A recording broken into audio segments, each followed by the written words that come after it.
Advanced Vehicle Technology Act of 2009. This legislation, which is supported by a bipartisan majority of this body and on behalf of the American people, makes an excellent and a smart investment in research that will catapult American ingenuity into new levels of competitiveness.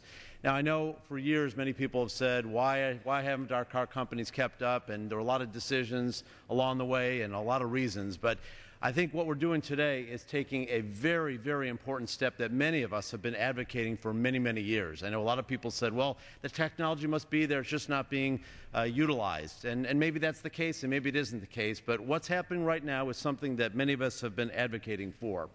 On December 5th, 2008, in the Financial Services Committee, where American automakers testified before Congress on their dire financial state, I personally had the opportunity to ask the automakers about whether they would support a process by which we could bring the best of the technology, the engineers, the entrepreneurs together to really leapfrog. I mean, I'm a firm believer that American ingenuity is at the top.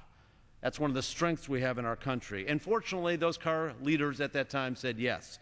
Well, this bill takes that moment and that effort and takes financial resources and does what the gentleman from Florida said. It allows us to have a stake and a participation in advancing research. Whether it's in medical science or the automobile business, I think this is a role that we can play. The New Democratic Coalition, which I participated in, followed up with a letter to the administration stressing the themes of allowing there to be some resource commitment to this new electric and hybrid technology. And I, along with many of my colleagues and many Americans, believe that our country's researchers and engineers can and will develop the engine technology that will leapfrog automakers from all over the world and speedily deploy an electric car of the future.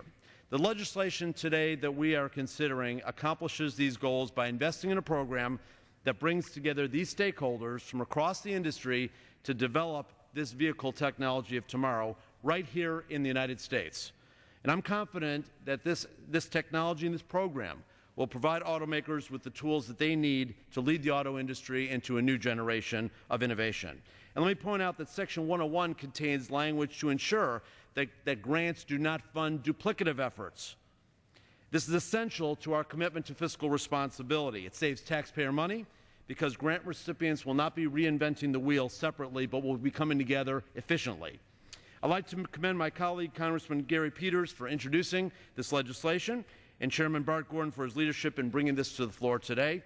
I urge passage of this rule and the underlying bill, and I yield back my time.